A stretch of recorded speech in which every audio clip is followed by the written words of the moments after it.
صلوات. اللهم صل على. أعوذ بالله من الشيطان الرجيم. بسم الله الرحمن الرحيم.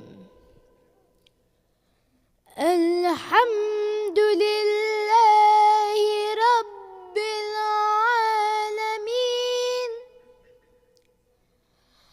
الرحمن الرحيم. مالك يوم الدين.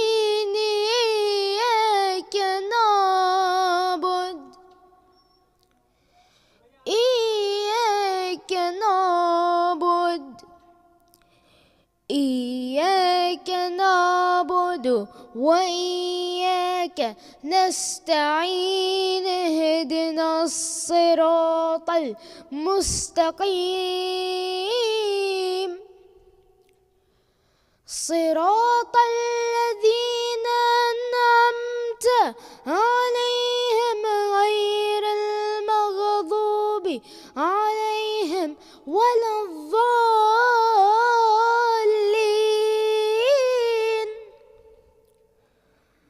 صدق الله العلي العظيم. صلوات.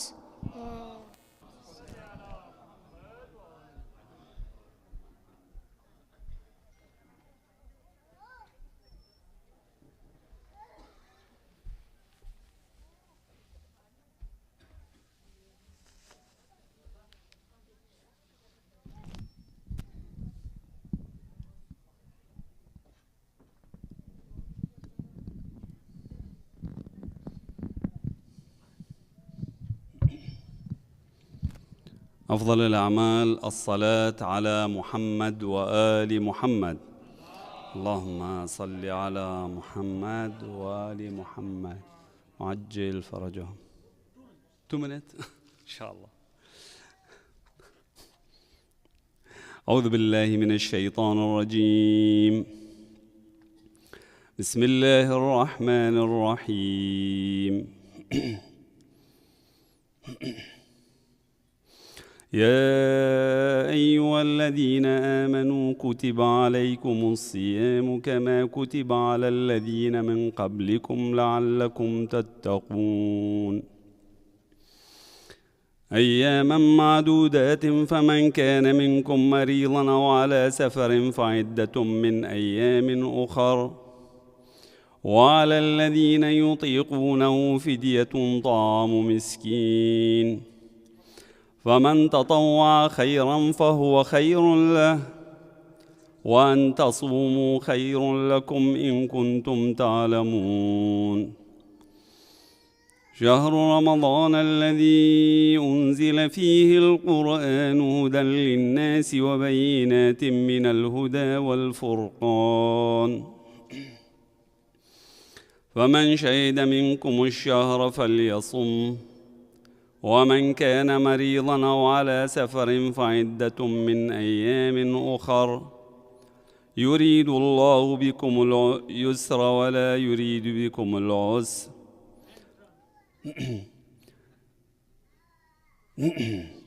يريد الله بكم اليسر ولا يريد بكم العسر ولتكملوا العدة ولتكبروا الله على ما هداكم ولعلكم تشكرون.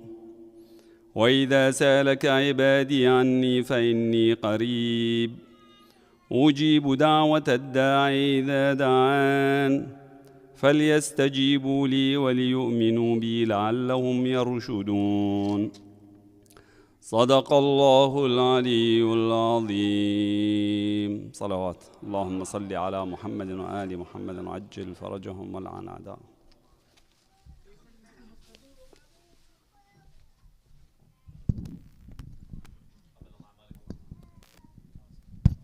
I request everyone to please come inside. We are starting English speech now. Sallallahu Muhammad wa Ali Muhammad. We are delighted to have Syed Ali Qazwini visiting us from the holy city of Najaf. Please join me in welcoming him by reciting a very loud salawat.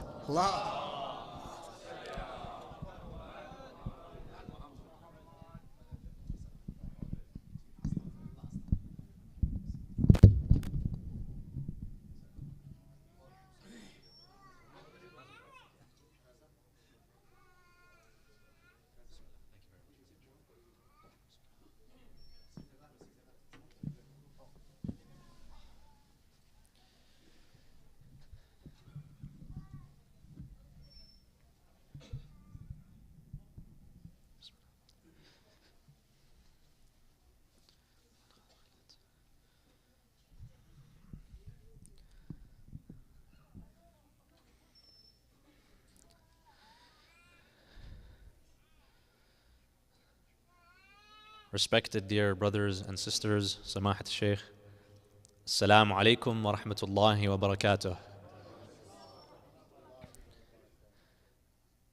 Ramadan Mubarak to all of you. May this blessed month bring you all abundant jubilation and mercy and blessings. Let's all start with a loud salawat ala Muhammad wa ali Muhammad.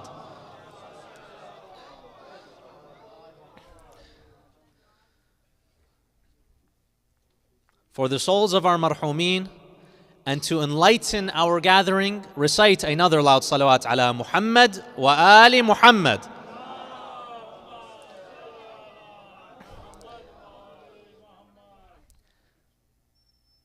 Bismillah ar-Rahman ar-Rahim. Alhamdulillahi Rabbil Alameen. وأفضل الصلاة والسلام على أشرف الأنبياء والمرسلين حبيب إله العالمين أبي القاسم المصطفى محمد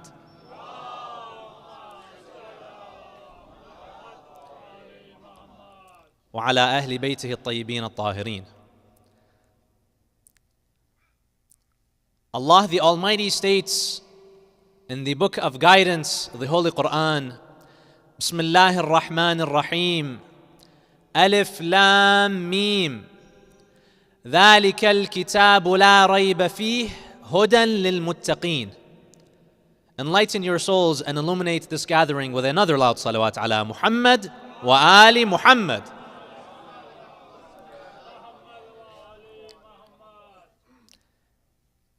It is narrated in one of our narrations, our hadith, that during the battle of Jamal, which was fought by who? On the one hand, you had Amir al-Mu'mineen, peace be upon him, with his army and his sahaba, his companions. And then on the other, you had the wife of Rasulullah sallallahu alayhi wa alihi, in which the Muslim community at the time was fractured. Segments of the community were with Amir al-Mu'mineen, those who were either in Kufa or the Iraqain, and those in other areas from Basra, from Sham, had joined with the wife of the Prophet. Now during this whole mess, a man came to Amir al-Mu'mineen. He was from the camp of Amir al-Mu'mineen, but he started having some doubts. He came to him, he told him, Sayyidi wa Mawlai, my master, I have a question. Do you allow me to speak? Imam Ali says, yes, go ahead. He says, with all due respect, I'm having doubts. I don't know if I'm on the right side of the battlefield. He says, because on the one hand, you are who? You are the rightly guided caliph of our time. You are the leader of all Muslims, the prince of believers. You are the son-in-law of Rasulullah. You are the cousin of Rasulullah. But, on the other hand, who do I see on the opposing battlefield? I see the wife of Rasulullah. So I'm conflicted, I don't know. On whose side should I fight? Should I abstain? Now, Amir al-Mu'mineen could have given him various responses. He could have said, first of all, I am the caliph right now, right? Even in opposing sects of Islam, don't they believe that you should always follow the orders of the caliph of your time? He could have said that I was the first to believe in Islam after Rasulullah. The first man to believe and accept the teachings of Islam after Rasulullah. He could have told him that in the house of Abu Talib in Mecca, when you offered, this is in the beginning, this is in Mecca, when Rasulullah first began preaching Islam, before going to other people, he first started with his family. So he did a walima, he did a gathering, he invited all his relatives, and he proposed Islam to them. And he said, whoever will accept will be my brother, my successor, and my loved one. Amir al-Mu'mineen was the only one to accept.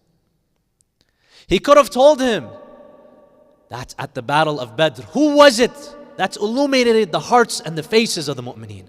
I mean, none other than Amir al-Mu'mineen. At the battle of Khandaq, at every battle you find in which Rasulullah and Amir al-Mu'mineen were there, Rasulullah relied on none other than Imam Ali. Even when Rasulullah was being persecuted by those of Mecca, the assassins who were trailing him, who did he decide to leave in his bed? None other than Amir al-Mu'mineen. So Imam Ali could have given many responses. He could have told him, my title is Asadullah al-Ghalib. He could have told him the narration in which Rasulullah says, Aliyun qasimul jannati wan nar. He could have told him the narration in which he says, Aliyun ma'al haq, wal haq ma'ali. But what was the response of Amir al-Mu'mineen? How did he answer? Did he start bringing all these virtues of himself? No. He told him, it's very simple. You want to know which side of the battlefield you have to be on? Just look at one thing. Look at the Holy Quran. The Quran is the divine book in which all knowledge, wisdom, from the time of the beginning to the eons later, all is contained within this book. The book by which the measure of justice is measured against. Thus, if you want to see who you have to follow, who is on the right side, gauge their actions and their character by the Quran. Put their actions, weigh them according to the values of the Holy Quran. If it matches up, you are on the side of that individual. If the person goes against the actions of the Holy Quran, you know to abstain and leave that person. Thus you find even such a sensitive moment, right? Where there was a true battle going on. You know, in battles, usually you want every single soldier you can have.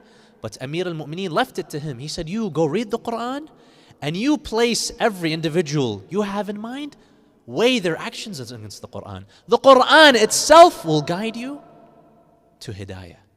The Quran itself will tell you who you have to be on the team or on the side of. My dear brothers and sisters, this Quran is the largest and the grandest miracle of our dear Prophet Rasulullah sallallahu alaihi wa alihi.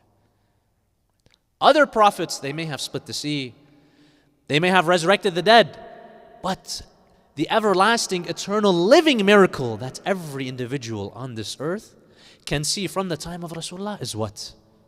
Is the Holy Quran. This is the instruction manual of Allah Azza wa Jal.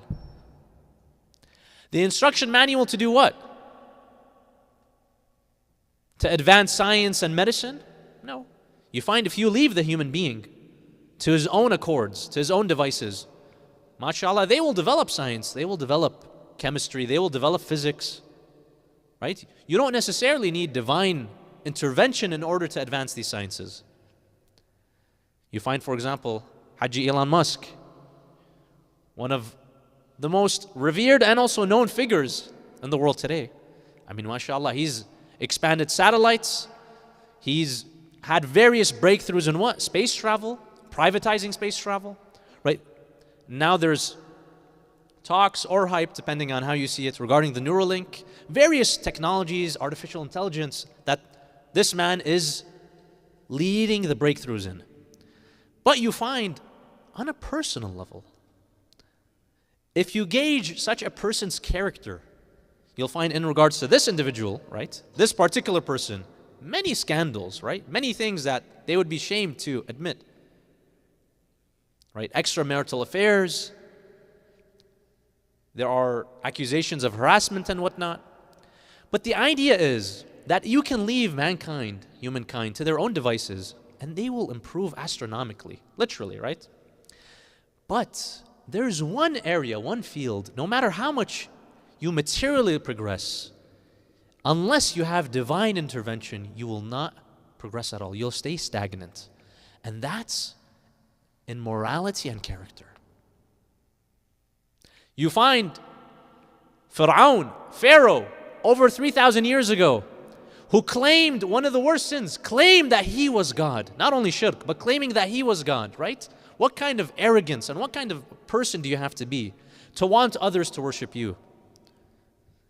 You find there are individuals today in this era who embody the pharaohic values, right? And we were mentioned not to mention some of these names.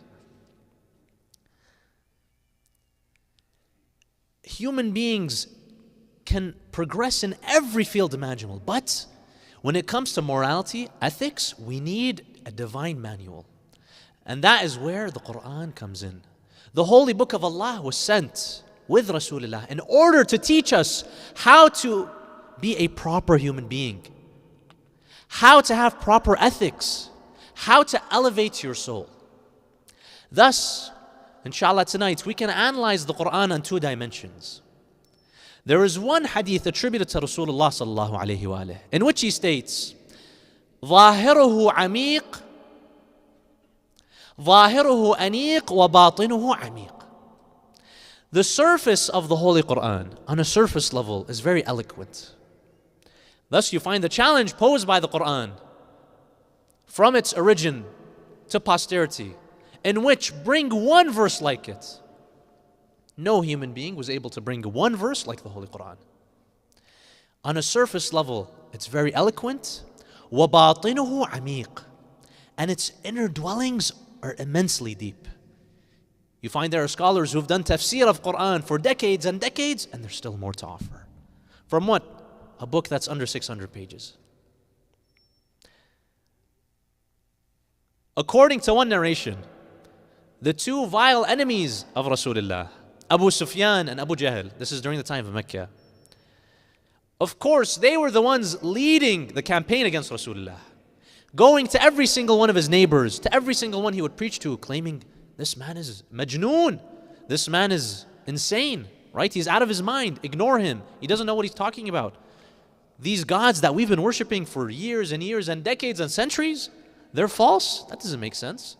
What is this God that he's talking about? Ignore him. Right. So they would lead the campaign against Rasulullah. But whenever they would pass by the Kaaba or pass by the streets of Mecca and Rasulullah was preaching, they would be intrigued. Right? It's almost like they were possessed. But they can't act impressed in front of people. Right? I mean, this is the guy you've been leading the campaign against. Right? And you're claiming that everything he's saying is falsehood, that the Quran is his own words, not the words of divine wisdom. So they decided, according to the narration, Abu Sufyan, Abu Jahl, and a third unnamed person, someone else, right, the three musketeers, that they would go at night, after everyone's asleep, outside the house of Rasulullah, by his window, and they would go to hear the words of the Quran, right? That way, they can hear, and if there's astonishment on their faces or they're impressed, no one would notice. Now, why would they go at night? I mean, aren't people sleeping? What would Rasulullah sallallahu alayhi wa sallam do at night? He was in tahajjud, praying. So they knew that. Thus they decided, for example, on a Friday, all three of them would gather at the house of Rasulullah and listen. They went. They wanted to just listen for a few minutes, but before they know it, they didn't have watches back then, but if they did, they saw it's almost what? It's almost sunrise. They had spent the entire night enchanted by the words of the Quran. Thus, they made a pact, those three, Abu Sufyan, Abu Jahl, and that third person, right, the three musketeers, that khalas, this is the last time we would come, right? This is not good. We're being influenced by these words. So they said, no more. And they all set their own paths home. But then the next day, Abu Sufyan, he was too curious. He's like, you know what? I want to listen a bit more. These words, these melodies, when I hear this, it moves something within me, he thought to himself. So he said, without telling the other two, let me go at night secretly, in the midst of the night, and go and listen to these words. So, he's hiding, he's wearing a mask. He heads out at night. He arrives at the house of Rasulullah. Who does he see? He sees Abu Jahl and that third person also there. They also had a similar thought process. So he said, why are you guys here? They told him, what are you doing here? So they said, all right, tonight's the final night that we will do this. And like the previous night, before they knew it, it was almost sunrise. They're listening to these words, and even they could not help but acknowledge these are not the words of any ordinary human being. That night, they all make a pact that this is it, right? That's enough. We've heard enough. But then the third night, Abu Sufyan is like, you know what? I can't control myself. These words, he was a poet. He's like, I've heard poetry. And the Arabs, they were known for their poetry at the time, right? They had an oral culture. But he's like, this isn't poetry. This is something else. Poetry might be beautiful. It might stimulate, your ears, your senses. But this stimulates your heart. It's different. It moves the mind and the heart. Thus, that third night, again, in the midst of the darkness, he goes out, he arrives at the house of Rasulullah. Who does he see? The other gang members are also there. Abu Jahl and that third person also had the same idea. Now the narration, it stops there. It doesn't say what happened fourth, fifth night. But you can imagine, even the most avid enemies of Islam, of Rasulullah, even they could not help but what? To be enchanted by the words of the Holy Quran. Allah subhanahu wa ta'ala states in the Holy Quran, Bismillah ar-Rahman ar-Rahim, قُلْ أُوحِيَ إِلَيَّ أَنَّهُ اسْتَمَعَ نَفَرٌ مِّنَ الْجِنِّ قَالُوا إِنَّا سَمِعْنَا قُرْآنًا عَجَبًا يهدي إلى الرشد يهدي إلى الرشد. Allah subhanahu wa ta'ala states, He is telling the Prophet to tell the people that once a group of jinn, now imagine, although these were the enemies of Rasulullah, they were human. Once a group of jinn, they heard the Quran and even they were fascinated. إِنَّ هَذَا قُرْآنًا عَجَبًا. This is a unique Quran. We've never heard words like this. It leads to guidance. MashaAllah. If you can even lead the jinn to guidance, imagine what kind of a book this is. Sallu ala Muhammad wa ali Muhammad.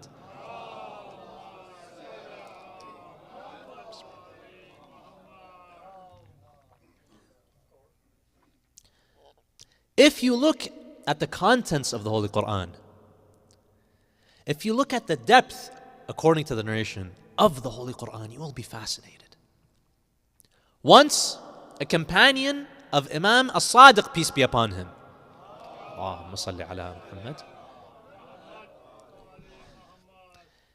he comes to the Imam and he asks him for the tafsir, the exegesis of a particular verse. The Imam tells him the tafsir of this verse is so and so. He thanks the Imam and he leaves. A few days later, the narration says, this same companion, he comes to the beloved Imam and he asks him for the tafsir of that same verse. Now, why would he do that? Was it because he was trying to test the Imam? Did he just genuinely forgot?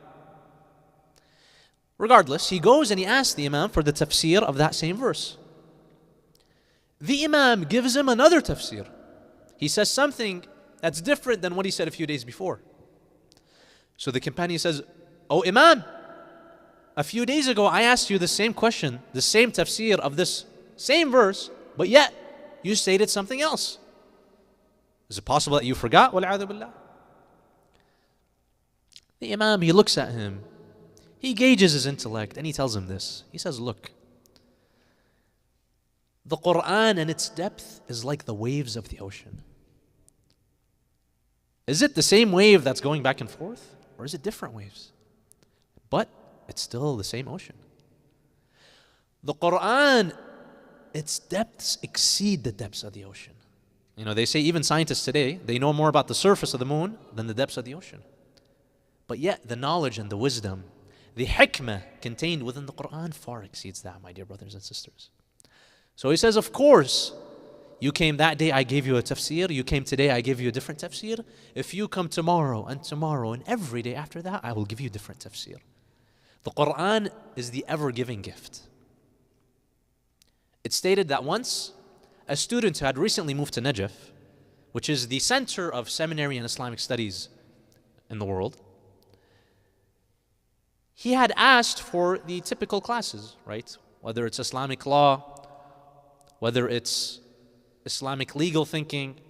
He said, I also want to take a class in Quranic tafsir. He asked, which teacher teaches this class? They told him so-and-so. Where? This place. When? So-and-so time. He goes, he attends. He finds the instructor, a learned scholar, giving the tafsir, the exegesis of a certain verse. He says he spent the entire session, it was one full session, just on that same verse. He thought maybe I thought he would give the tafsir of a whole surah or parts of a surah. He says no. Entire session just on that one verse. Expounding on the linguistic features of the verse. Expounding on the features of the verse that discuss morality and akhlaq, that discuss Islamic law, that discuss Islamic history, various aspects and dimensions of the verse. He says, the class was concluded. I went the next day. He says, the next day was also dedicated to that same verse. More dimensions and aspects of that same verse. He says, the third day I went the same. The fourth. He says, for 40 days, that scholar was doing tafsir of one verse. Can you imagine? At the end of the day, regardless of how learned the scholar was, he's just a human being like you and me. Can you imagine the knowledge that our Imams, peace be upon them, had of the Holy Quran? Right? In the Holy Quran, the story of that individual who had some knowledge, ilmun min al-kitab, right? He had some knowledge of the book, and yet he was able to do what? He was able to teleport the throne of Bathsheba, right? Some knowledge of the kitab. Our Imams, my dear brothers and sisters in Rasulullah, the holy Ma'sumeen, they had the full contents of the knowledge of the kitab. Can you imagine? The Quran, my dear brothers and sisters, truly is the gift that just keeps on giving. I want you to pay attention to this verse, my dear brothers and sisters. Allah subhanahu wa ta'ala states, Bismillah ar-Rahman ar-Rahim, الله الذي رفع السماوات بغير عمد ترونها. The verse states, Allah Azza wa Jal is the one who has lifted the skies without visible columns. Now you can imagine at the time of Rasulullah, perhaps the Sahaba were perplexed. What does this mean? He lifted the skies without columns? But now, after centuries of technical and scientific progress, it's very clear that this verse is referring to what? What is the thing, what entity keeps the skies, the earth, all in balance? It's gravity, right? Gravity doesn't need pillars in order for the sky to be separated from the earth. And yet, you find there's a reference to this scientific fact centuries before Newton and all these later scientists who discovered. And this is just one aspect of this verse. You find in another verse, Allah Azza wa Jal, what does He state? Allah subhanahu wa ta'ala states, Bismillah ar-Rahman ar-Rahim, فَمَنْ يُرِدِ اللَّهَ أَن يَهْدِيَهُ يَشْرَحْ صَدْرَهُ لِلْإِسْلَامِ وَمَنْ يُرِدْ أن يضله يجعل صدره ضيقا حرجا كأنما يصعد في السماء. Now this verse has two portions. The first portion, Allah Azza wa Jal states, whoever Allah wants to guide, He will ease his or her heart to Islam. And you find even linguistically, if you speak Arabic, or even if you don't, I'll repeat it. What is Allah speaking about? Accepting Islam easy upon the hearts of believers, right? Even linguistically, it's easy to say. فَمَنْ يُرِدِ اللَّهَ أَن يَهْدِيَهُ, whoever Allah wants to guide, يَشْرَحْ صَدْرَهُ لِلْإِسْلَامِ. Inshallah, none of you are sleeping. Can you please repeat after me? يَشْرَحْ صَدْرَهُ لِلْإِسْلَامِ. One more time. يَشْرَحْ صَدْرَهُ لِلْإِسْلَامِ. See? 3 words, very easy even to pronounce. But the second succeeding portion of the verse, what does Allah say? وَمَن يُرِدْ أَن يُضِلَّهُ. For those that Allah wants not to guide to the straight path. And there can be various reasons, inshallah we'll discuss later. Those who Allah wants to lead astray, what does He do? وَمَن يُرِدْ أَن يُضِلَّهُ يَجْعَلْ صَدْرَهُ ضَيِّقًا حَرَجًا كَأَنَّمَا يَصَّعَّدُ فِي السَّمَاءِ. Can someone repeat that? يَجْعَلْ صَدْرَهُ ضَيِّقًا حَرَجًا كَأَنَّمَا يَصَّعَّدُ فِي السَّمَاءِ. Even pronouncing these words are difficult. What are the contents of this verse? This portion of the verse states, those who Allah wants not to guide, He will make their chests heavy, difficult, as if they are ascending into the skies. And we know now, with modern and contemporary science, the more you elevate, right? Like if you're hiking or you're going up a mountain, what happens? Right? You become fatigued, there's less oxygen, right? And you feel kind of a shortness of breath or tightness in your chest. And that's exactly what the verse is referring to. Islam will be difficult to accept by your heart. Why? Because it feels as if your chest is tight, as if you are ascending the skies. And these are just what? Glimpses of the various linguistic and scientific aspects of the verses of the Holy Quran. Inshallah, on the succeeding night, we will dedicate much more time to the Holy Quran. But what are our duties in this month of Shahr Ramadan? Right? We know that the month of Shahr Ramadan is a sacred month, one in which we take, some time off work, off school, or even if we don't, we have full commitments, but we take portions of the day to retreat. We read more, we reflect, we introspect, and also we have to dedicate some time to the Quran. What are our duties towards the Holy Quran? But before that, Allahumma salawat ala Muhammad wa ali Muhammad.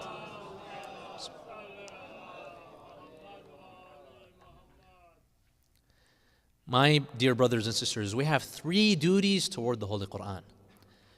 Number 1, of course, we have to read, but also memorize the Holy Quran. Number 2, is it enough that we read and we memorize? No. We have to have comprehension of the Holy Quran. And number 3, we have to apply the values of the Holy Quran within our lives. Number 1, there is a narration that states, on the Day of Judgment, when we see the a'mal of people being engaged, right? Some people, perhaps because the balance of their actions lifted only slightly towards the left, they might have a frightening future ahead of them. In such a scenario, a call will be recited. Someone will call out, اقرأ آية ترقى درجة. Recite one verse, elevate one level. For every verse of the Holy Quran, over 6,000 verses within the Holy Quran, every verse you can recite, from memory, right? There's not going to be papers in the Day of Judgment. Every verse you can recite from heart, you will elevate one level in heaven and paradise. It's incumbent upon us that this book of Allah, Allah Azza wa Jal, He didn't give us a series of books, right? It's not like Harry Potter, 7 or 8 books. It's just one book that Allah Azza wa Jal gave us. We have to take time to read. Unfortunately, in many of our collections, right? Many of our libraries, the Quran is just sitting collecting dust. We have to open this holy book. Just glancing upon the words on the paper of the Holy Quran is shifa for the eyes. We have to read the Holy Quran, we have to also memorize. There's a story that goes, there was this young daughter of a family. 3 men came to propose to her. So they went up to the father, each of the 3 young men, and they each began, basically listing their resume, their CV, and proposing to his daughter. So at the end, the father asked the first one, he told him, young man, what's your name? He says, my name is Muhammad. He says, Muhammad, can you recite Surah Muhammad? He smiles, but he's silent. He says, no. He says, basically, hal anni, get out of here. I guess, this father-in-law had very high standards. So he looks at the next guy. He tells him, what's your name, brother? He says, my name is Ibrahim. By now he knows what's coming. He asks him, can you recite Surah Ibrahim? Just like the first poor brother, he's like, no. He says, get out of here. So that third guy, he knows what's coming. The father-in-law, he looks at him, he says, young man, what's your name? He's silent for a second. He's thinking, he looks at him, he says, my name is Yusuf, but my friends, they call me Qul Huwallahu Ahad. Don't ask me if he got married. But plus 2 points for creativity. So, don't just memorize the Holy Quran just in case, our single brothers, you want to get married. Your father-in-law might have these questions, but memorize the Quran so that this Quran will cleanse your soul, right? Any impurities you have, just knowing the words of the Holy Quran by heart, just that gives peace and shifa to your heart. There's a story of a grand marji', a grand scholar. He was traveling from Karbala to Najaf to do the ziyarah of Amir al-Mu'mineen. Now this story is way back, around 70 years ago. So they were traversing by car, but they had those old style cars. And as he's traversing, there's a tire or engine, some kind of issue with the car. They have to stop in the middle of the way. The driver, he goes out to find a mechanic and come solve the issue. It took a few hours, but by the time they were done, they headed their way to Najaf. So the scholar was with one of his companions, one of his friends. His friend told him, in the meantime, while we were here, what were you doing? He says, because I have the Quran memorized, in these few hours, I recited a third of the Quran. He didn't have the book with him, but because he had it memorized by heart, he was able to memorize a third of the Holy Quran. And my dear brothers and sisters, it's never too late. No matter what age you are, always read the Holy Quran, and even if it's as simple as memorizing one verse a day, like Qul Huwallahu Ahad. Memorize one verse a day, over time that will accumulate. If you start, let's say with your young children, memorizing one verse a day, in 7 years, let's say they're 13 when you started, when they turn 20, they'll have over half of the Quran memorized. So, even such small, simple steps, they add up. But it's not enough that we read and memorize the Quran. Comprehension of the Holy Quran is also very, very important. You find many of these ISIS people that we see online, back in the 2010s, mashallah, they might have recited the Quran better than you and me, with the tajweed and the idgham and all the proper rulings. But if you're just a parrot reciting and parroting these verses, does that do you any good? Well, absolutely not. Once Amir al-Mu'mineen, peace be upon him, he's walking by some of his companions. When they heard beautiful recitation, beautiful tajweed coming from a corner of the mosque, they look at the Imam, they told him, MashaAllah, who are these individuals reciting such beautiful Quran? The Imam told them, don't be enchanted by their beautiful voices. It's not so much so what you read, it's what you apply from what you read, right? That's what's important. And subhanAllah, years later, the Imam in the Battle of Nahrawan, in which he was fighting the Khawarij, those so-called Muslims who did not abide by any of the followings and teachings of the Holy Quran. He looks at those same companions that they saw years ago, they were walking by. He said, see those guys reciting those beautiful verses of the Quran? They're on the other side of the battlefield. Did that beautiful tajweed do them any good? Absolutely not. Thus, we must take care to understand properly the Quran, not just the Quran and its apparent meaning, but also its deep hidden exegetic meaning. Inshallah, in the upcoming nights, we'll have a few discussions regarding the tafsir, the explanation or the exegesis of the Holy Quran. And finally, my dear brothers and sisters, what is our last and final duty towards the Holy Quran? We read the Quran, we memorize, we understand it. What's next? All that is useless if you don't apply. Applying the Quran is what's really important. All the social values embedded within the Holy Quran. إِنَّ اللَّهَ يَأْمُرُ بِالْعَدْلِ وَالْإِحْسَانِ. Allah Azza wa Jal, He commands us to abide by what? By justice. Whenever we see any conflict in any community. وَإِن طَائِفَتَانِ مِنَ الْمُؤْمِنِينَ اقْتَتَلُوا. The Quran says, if two factions of a community are fighting, what do? You know, mashallah, throughout history, every time there's a small, cumbersome argument or fight or anything, we immediately split into various factions, which is not good. The ummah of Rasulullah should always be one, should always be united. But let's say there are two factions that are fighting. Me as a third person, as an observer, what do? Do I go and instigate one on the other? Do I go do ghiba on one upon the other?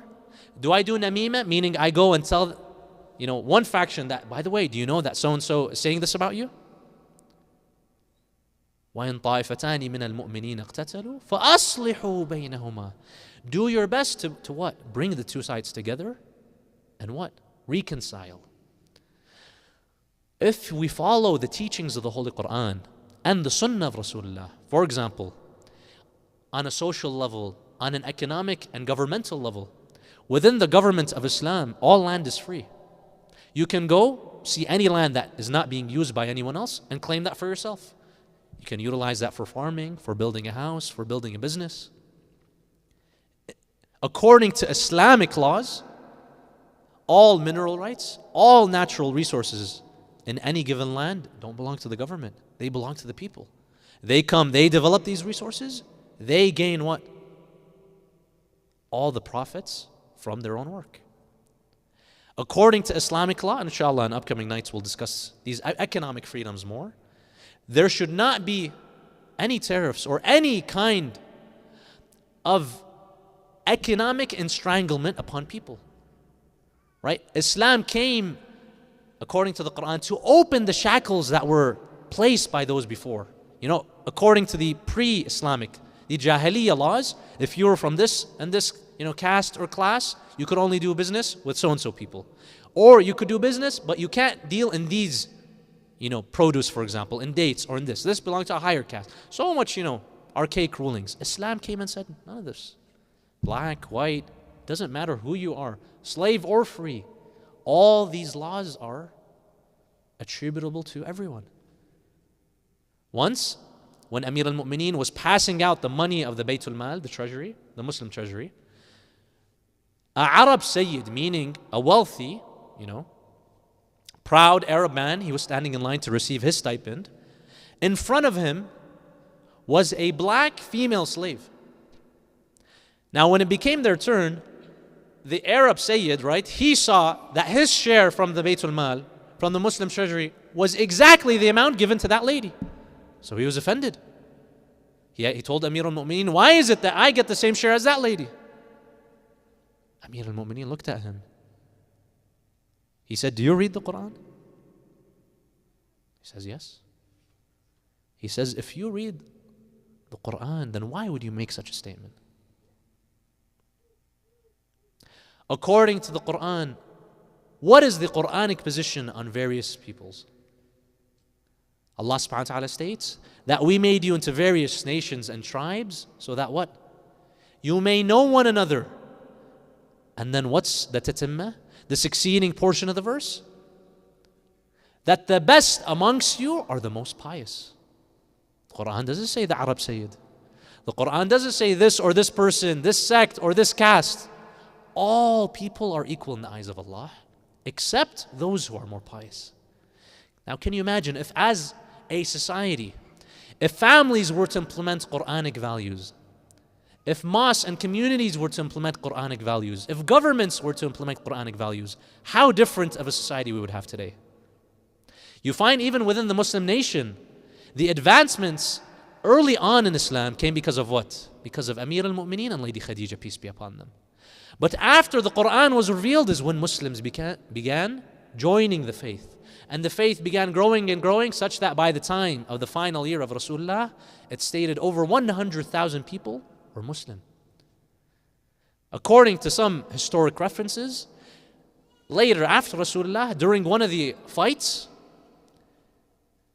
they were coming across the Persian borders, right, the Muslim army, when a river separated them the Tigris River separated the Muslim army from the Persian army. Now, for some reason, the historic record states that no one amongst the Muslim army knew how to swim. So the other army, they knew that, they took advantage of that, and so they were just resting. They're like, they're not going to pass us. And the Tigris River is a huge river. But according to the historic reference, it says they began reciting Quran, they held hands, and they walked across the river. This is a deep river and it's a wide river. But because of the faith that they had in God, they were able to pass. We ask Allah subhanahu wa ta'ala to make this month of Shahr Ramadan a month of learning, a month of turning inwards, and a month of turning towards the Holy Quran. May Allah subhanahu wa ta'ala forgive us of our sins. May Allah subhanahu wa ta'ala elevate our souls. May Allah subhanahu wa ta'ala grant all of us the aqibah of khair, which is ending our lives on a good note with Allah Azza wa Jal. For the souls of our departed, for the souls of our marhumeen, and for those who contributed towards these programs, let us all recite Surah Al-Mubarakat Al-Fatiha. Before that, a loud salawat ala Muhammad wa ali Muhammad. Muhammad wa ali Muhammad. Bismillah.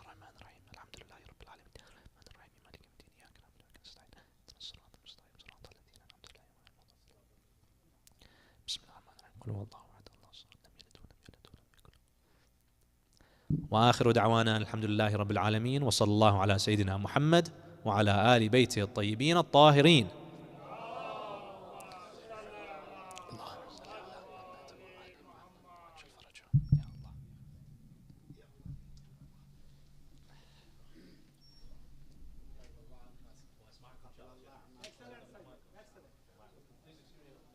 No, excellent. MashaAllah.